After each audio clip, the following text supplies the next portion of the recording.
moment to come and give us the next message the Lord has instilled upon his heart. Mahendran பாருங்க, கர்த்தருடைய வார்த்தையை பாருங்க. God bless you. நன்றி sister ராஜ்யாலங்காரமணி. God bless you. ஜெபம் செய்வோம். அன்பான பரலோக தகப்பனே, இந்த நித்திய வெளிச்சத்தை கர்த்தாவே உதவி செய்து கொடுக்க நீர் ஆசீர்வதிக்க வேண்டுமாக ஜெபிக்கிறேன். இந்த செய்தியை கேட்கிறவர்கள் ஆழமான அர்த்தத்தை கற்றுக்கொள்ள நீ கிருபை செய்ய வேண்டுமாக ஜெபிக்கிறேன். ஐயா, இத்தனை நாடுகள் 120 நாடுகளில் 1982 பேர் கேட்கிற நேரத்தில் சுவாமி இந்த வார்த்தை என்னை மறத்து நீர் பேச வேண்டுமாக ஜெபிக்கிறேன். உமது பிரசனம் என்னோடு கூட இருக்கட்டும். பரிசுத்த ஆவியானவரே நீர் என்னை வழி நடத்தும். இயேசு கிறிஸ்துவின் அதிகாரமுள்ள நாமத்தினாலே ஜெபிக்கிறேன் பரமபிதாவே. ஆமென், ஆமென். இன்றைய நாளிலே செய்தியின் தலைப்பு சிலுவையின் உபதேசம்.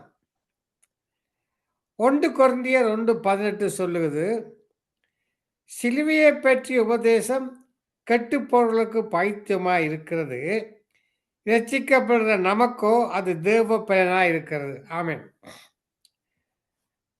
பெரிய வெள்ளிக்கிழமைகள் அதிகமாக நாம் கல்வாரி அன்பை தியானிக்கிறோம். சிலுவையில் இயேசு முழங்கிய 7 வசனங்களை தியானிக்கிறோம். மட்டுமல்ல, கர்த்தர் சிலுவையிலே என்னென்ன ஆசீர்வாதங்களை நமக்காக சம்பாதித்து வைத்தாரோ அதை நாம் சுதந்திரித்துக் கொள்கிறோம். நாளை விசேஷித்துக் கொள்கிறோம், அதை கர்த்தருக்கென்று விசேஷித்துக் கொள்கிறோம். ஒரு வருஷத்தில் 52 வெள்ளிக்கிழமைகள் இருந்தாலும் இந்த வெள்ளிக்கிழமையை நாம் விசேஷித்துக் கொள்கிறோம். ஆண்டவருடைய பாடுகள், துயரங்கள், நமக்காக அனுபவித்த வேதனைகள், அவருடைய காயங்கள், அவருடைய தழும்புகள், அவர் சிந்தனை வெளியேற பெற்ற இரத்தம் ஆகியவற்றை தியானிக்க நம் உள்ளம் அனல் கொள்ளுகிறது, தேச அக்கினி மூடுகிறது. இன்று நாம் சிலுவை உபதேசத்தை தியானிப்போமா? ஆமென். சிலுவை என்ற வார்த்தை புதிய ஏற்பாட்டிலே 83 தடவை எழுதப்பட்டிருக்கின்றன. தன் சிலுவை எடுத்துக்கொண்டு என்னை பின்பற்றாதவன் எனக்கு பாத்திரன் அல்ல என்றும், ஒருவன் என்னை பின்பற்ற வர விரும்பினால் அவன் தன்னைத்தானே வெறுத்து தன் சிலுவை எடுத்துக்கொண்டு என்னை பின்பற்ற கடவன் என்று இயேசு தமது சீஷர்களுக்கு போதித்தார். ஆமென்.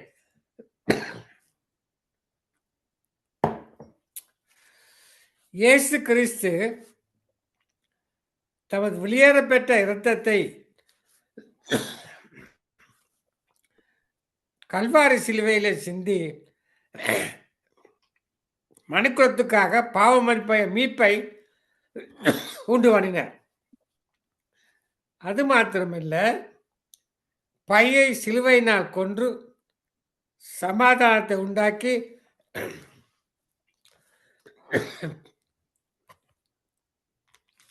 பரலோகத்துள்ளவைகளும் பூலோகத்துள்ளவையும் அவர் மூலமாய் தமக்கு ஒப்புரவாக்கிறார். அநேகர்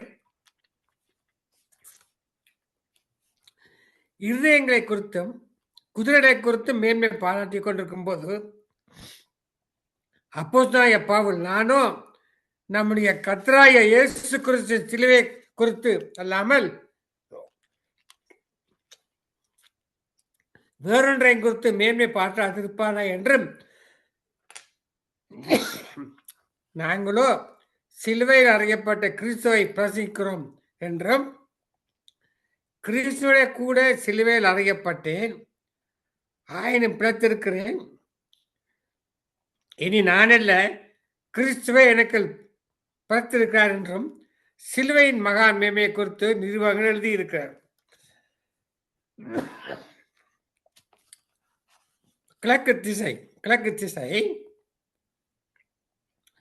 முந்தின ஆதாம் பின்பு வந்த கிறிஸ்துவுக்கு முன்னடையாளம்.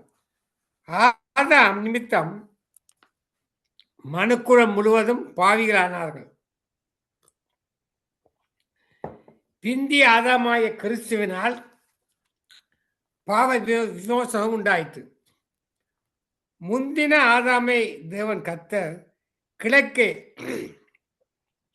ஏதேனும் தோட்டத்தை உண்டாக்கி அதிலே வைத்தார். எனவே பாவம் உற்பத்தியான இடமும் கிழக்கு திசைதான். இரண்டாம் ஆதாமாய கிறிஸ்து ஆதாமின் மீறுதலான பாவத்தை போக்க கிழக்கிலே அவதாரித்தார். சாஸ்திரிகள் எருசலேமுக்கு வந்து யூதருக்கு ராஜாவாக பிறந்திருப்பவர் எங்கே? கிழக்கிலே ஒரு நட்சத்திரம் கண்டு பணிந்து கொள்ள வந்தோம் என்றார்கள். நன்றாக கவனிக்கல். முதல் ஆதாமால் கிழக்கு திசையில் உண்டான பாவத்தை போக்க கிறிஸ்து கிழக்கு திசையில் பிறக்க வேண்டும் என்பது தேவன் பரம ஞானம். கிறிஸ்து பிறந்த திசை கிழக்கு, பாவ நிவாரணம் உண்டான திசையும் கிழக்கு.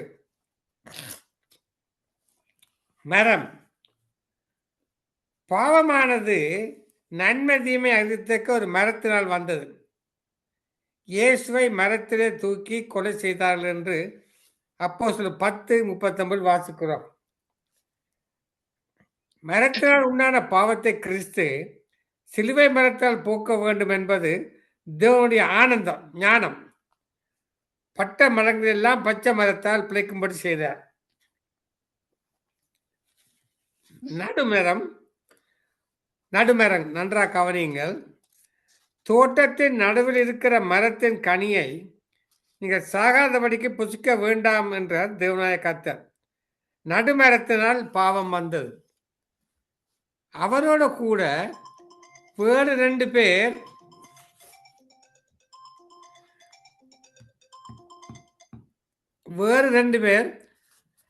ரெண்டு பக்கங்கள் இயேசு நடுவிலுமாக சிலுவையில் இருந்தார்கள் என்று யோவான் 19:12 பார்க்கிறோம். நடுமரத்தால் உண்டான பாவத்தை கிறிஸ்து நடுச்சிலுவையில் மரத்தால் போக்க வேண்டும் என்பது தேவனுடைய தீர்மானம். தொங்கினது பாவத்துக்கு காரணமாக இருந்த விருட்சத்தின் கனி வானத்துக்கும் பூமிக்கும் மத்தியில் தொங்கினதாக அறிகிறோம். இயேசுவும் பாவ நிவாரண பலியாக வானத்துக்கும் பூமிக்கும் நடுவில் சிலுவையில் தொங்கினார்.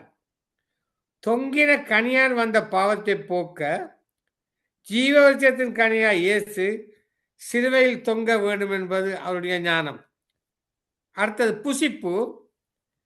நன்மை தீமை அறியத்தக்க விருட்சத்தின் கனியை புசித்ததினால் ஆதாமும் ஏவாளும் பாவிகளானார்கள். என் மாமிசத்தை புசியாவிட்டால் உங்களுக்கு ஜீவன் இல்லை என்றும், என் மாமிசத்தை புசித்தால் பாவ நிலை உண்டாகும் என்று இயேசு சொன்னார். புசியுங்கிற புது உடன்படிக்கையால் பாவ நிவாரணம் உண்டாகிறது.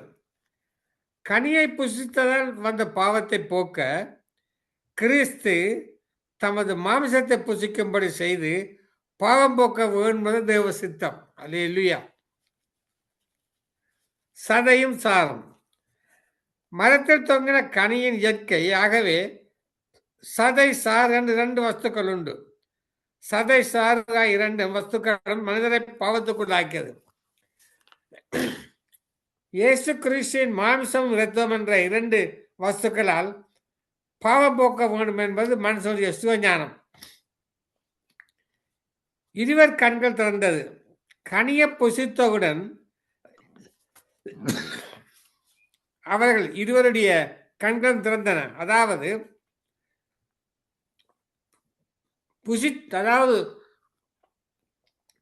புசித்ததினால் இருவருடைய கண்கள் மூடப்பட்டு பாவ கண்கள் திறந்தன. எம்மாவூருக்கு சென்ற 2 சீசர்களுக்கு இயேசு அப்பத்தை பெற்று அவளுக்கு கொடுத்து அவள் புசித்த போது அவள் இவருடைய கண்களும் திறக்கப்பட்டன. பாவம் எந்த வழியில் எந்தெந்த முறையில் வந்ததோ அதே அடையாளப்படி பாவ நிவாரணம் உண்டாக வேண்டும் என்பது தேவனுடைய அனாதி தீர்மானம். பாவம் ஸ்ரீயின் மீறல் மூலமாக உலகத்தில் வந்தது. பாவ பரிகாரம் கொடுக்க வந்த இயேசு ஸ்திரீயின் வித்தாக ஒரு ஸ்திரீயின் மூலம் பிறந்தது. கேட்டுக்கொண்டிருக்கிற சகோதரே சகோதரியே, உலகமனத்தை கெடுத்து போட சாத்தானின் தலையை இயேசு தமது சிலுவை மரணத்தால் நசுக்கி விட்டார்.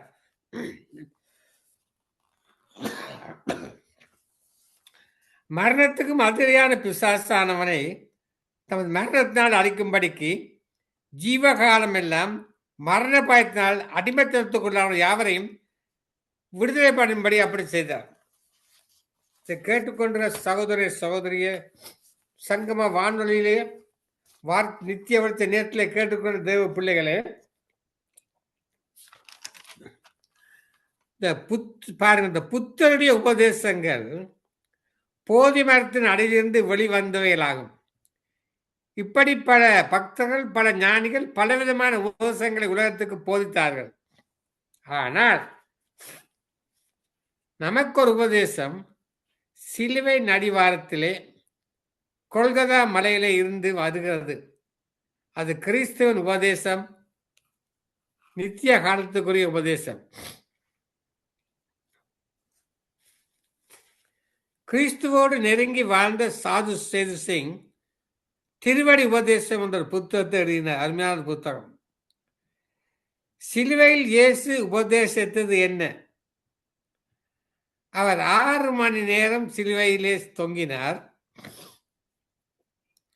காலை 9 மணிக்கு சிலுவையில் அறையப்பட்டவர் மாலை 3 மணிக்கு தம்முடைய ஜீவனை கொடுத்தார். அந்த 6 மணி நேரங்களும் அவர் உபதேசித்தது 7 வார்த்தைகள் தான். அதை பேசுவதற்கு அவருக்கு 6 நிமிடங்கள் கூட ஆகியிருக்காதுன்னு நான் நினைக்கிறேன். 7 வார்த்தையிலும் அவர் தொடர்ந்து பேசவில்லை. இடையிடையே பேசிக்கொடுக்க கூடும். பேசுவதற்கு அவருக்கு நேரம் இருந்தது. அதே நேரம் அவருடைய மௌனம் அநேக காரியங்களை உபதேசித்தது. சிலுவையின் உபதேசம் என்ன? உன்னை நேசிக்கிறேன் மகனே மகளே. சிலுவையின் உபதேசமானது அன்பின் உபதேசமாகும். இயேசு கிறிஸ்து தனிப்பட்ட முறையிலே நாம் ஒவ்வொருவரையும் பார்த்து, மகனே மகளே உன்னை நேசிக்கிறேன் என்று சொல்லுகிறார். சிலுவையிலேயே தேவனுடைய அன்பு வெளிப்பட்டது. வேதத்தில் முதல் பக்கத்தில் இருந்து கடைசி பக்கம் வரையிலும் தேவனுடைய அன்பு நம்மை நோக்கி வழிந்து வந்த போதிலும் சிலுவையிலே அவருடைய தியாகமான அன்பை பார்க்கிறோம். அது கல் மனமும் உருகும் கல்வாரி அன்பு. யோவான் 15:13 சொல்லுகிறது, ஒருவன் தன் சினருக்காக தன் ஜீவனை கொடுக்கிற அன்பிலும் அதிகமான அன்பு ஒன்றுமில்லை. உலகத்திலே பலவிதமான அன்பு உண்டு. கணவன் மனைவிக்கு இடையே உள்ள அன்பு, பெற்றோர் பிள்ளைகளுக்கிடையே உள்ள அன்பு, நண்பர்களிடையே உள்ள அன்பு என்று பல்வேறுபட்ட அன்பு உண்டு. சில அன்பு போலியான அன்பு, சுயநலமான அன்பு, ஆசை காட்டி மோசம் போக்கும் அன்பு, மாயமான அன்பு. ஆனால் கல்வாரி அன்போ கர்த்தருடைய நேசத்தின் உச்சமான அன்பு, மகா தியாகமான அன்பு, பரிசுத்தமும் மனதிற்கும் உள்ள அன்பு, உண்மையான அன்பு. அவர் நமக்காக தம்முடைய ஜீவனை கொடுத்ததாலே அன்பு இன்னதென்று அறிந்திருக்கிறோம். இந்த உலகத்தாரை பார்த்தால் உலகத்தார் திடீர்ந்து அன்பு காட்டுவார்கள், பிறகு விலகி விடுவார்கள், தங்களுடைய காரியம் முடிந்தோன்னே ஓடி விடுவார்கள். ஆனால் கர்த்தருடைய அன்பு என்றும் உள்ள அன்பு. வேதம் சொல்லுகிறது, உலகத்தில் இருக்கிற தமிழகத்தில் அன்பு வைத்தபடியே முடிவு பரியந்தம் அவரிடத்தில் அன்பு வைத்தார் என்று யோவான் 13:1 சொல்லுகிறது. தேவனுடைய பிள்ளைகளே, அன்பற்ற உலகத்திலே நீ அனாதை போல் நடந்து வருகிறாயா? அந்த கல்வாரி சிலுவையை நோக்கிப்பார். அங்கே அவர் தம்முடைய வெளியேற பெற்ற இரத்தத்தை சிந்தி உன்னை நேசிக்கிற அன்பை வெளிப்படுத்துகிறார். கெட்ட குமாரனை போல பின்மாற்றங்கள் இன்றைக்கு இருந்தாலும் கர்த்தர் உன்னை நேசிக்கிறார். இதை கேட்டுக்கொண்ட சகோதரி சகோதரிய, நீ ரட்சிக்கப்படாமல் இருக்கலாம், இயேசுவை பற்றி கேள்விப்பட்டிருக்கலாம். அருமையான பொழுத வழியிலே நீ ஆண்டவரை சொந்த ரட்சகரை ஆயிட்டுக்கொள்.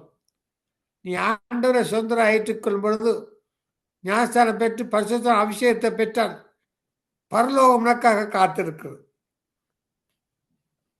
அன்றைக்கு பூமியில இயேசு வந்தபோது எல்லோரையும் நேசித்தார். சிலர் அவருடைய அன்புக்கு பதில் அன்பு செலுத்தினார்கள். மார்த்தாலும் மரியாலும் அவரை தம்முடைய வீட்டில் ஏற்றுக்கொண்டார்கள். லாசரு அவருடைய சிநேகிதன் என்று அழைக்கப்பட்டான். லாசரு வியாதிப்பட்டு மறுத்த போது இயேசு கண்ணீர் விட்டார். அவருடைய மனதுருக்கம் அவரை உயிரோடு எழுப்பினதாம். அவர் என்ன இவ்வளவா நேசிக்கிறார். இதை கேட்டுக்கொண்டிருக்கும் சகோதரி சகோதரியே, சிலுவையிலே அவர் சிந்தின அவருடைய இரத்தம் அல்ல, அவருடைய தூய அன்பு என்று பக்தன் பாடினான். அவருடைய அன்பை தானுடைய அன்பை போல, தாப்பனுடைய அன்பை போல, சிநேகனுடைய அன்பை போல, சகோதரனுடைய அன்பை போல ருசித்தாலும் சிலுவையில் பிழியப்பட்ட அன்புக்கு ஒன்று மூடாகாது. அல்லேலூயா.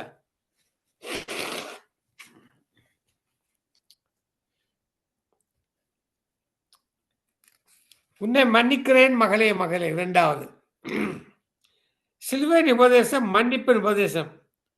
பிதாவே, இவர்களுக்கு மன்னியும், தாங்கள் செய்கிறது என்று அறியாதிருக்கிறார்கள் என்று உள்ள முறிய ஜெபித்தார். பாவ மன்னிப்புக்காக தம்முடைய கடைசி சொட்டு இரத்தத்தை ஊற்றி கொடுத்தார். பாவங்களை கழுவி அக்கிரமங்களை நீக்கி போட்டு மீறுதலை எல்லாம் மன்னிக்கிற அவருடைய கிருபை என்னென்று சொல்வது? அவருடைய கிருபையின் ஐஸ்வர்யத்தின்படியே இவருடைய இரத்தத்தினாலே பாவ மன்னிப்பாகிய மீட்கு இவருக்குள் நமக்கு உண்டாயிருக்கிறது. எபேசியர் 1:7 சொல்கிறது. கொலோசியர் 2:14 வாசித்து பாருங்கள். இயேசு கிறிஸ்துவாய் அவருக்கு அவருடைய இரத்தத்தினாலே பாவ மன்னிப்பாகிய மீட்பு நமக்கு உண்டாயிருக்கிறது. உலகத்திலே ஆயிரக்கணக்கான மதங்கள் இருக்கலாம், தத்துவ ஞானிகள் இருக்கலாம். எந்த மதத்திலும் பாவ மன்னிப்பு சொல்லப்படவில்லை.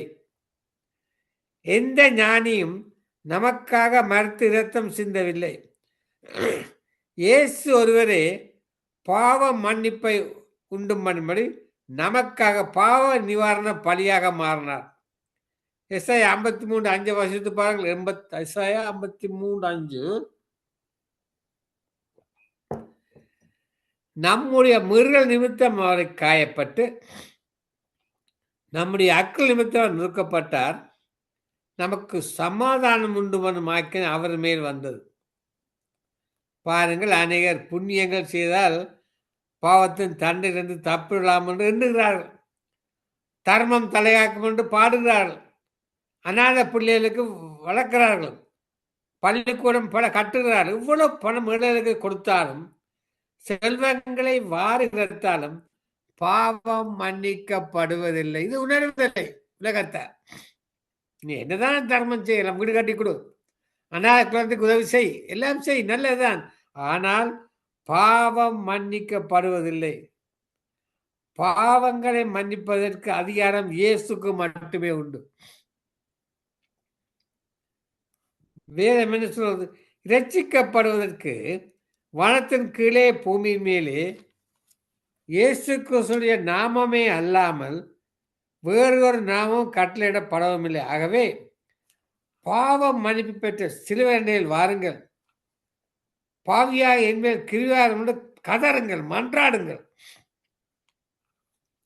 1 யோவான் 1:7-9 என்ன சொல்லுகிறது? கிறிஸ்துவின் இரத்தம் சகல பாவங்களை நீக்கி நம்மை சுத்திகரிக்கும். நம்முடைய பாவங்களை நாம் அறிக்கையிட்டால் பாவங்களை நமக்கு மன்னித்து எல்லா அநியாயத்தை நீக்கி நம்மை சுத்திகரிப்பதற்கு அவர் உண்மையும் நீதியும் உள்ளவராக இருக்கிறார். சங்கீதம் 32:1 என்ன சொல்லுகிறது? சங்கீதம் 32:1, எவனுடைய மீறுதல் மன்னிக்கப்பட்டதோ, எவனுடைய பாவம் மூடப்பட்டதோ அவன் பாக்கியவான். மீண்டும் மறுபடி அறிய தருகிறேன். எவனுடைய மீறுதல் மன்னிக்கப்பட்டதோ, எவனுடைய பாவம் மூடப்பட்டதோ அவன் பாக்கியவான். எவனுடைய அக்கிரத்தை கர்த்தர் என்ன இருக்கிறாரோ, ஆவியில் கவனம் இல்லாத இருக்கிறதோ அவன் பாக்கியவான்.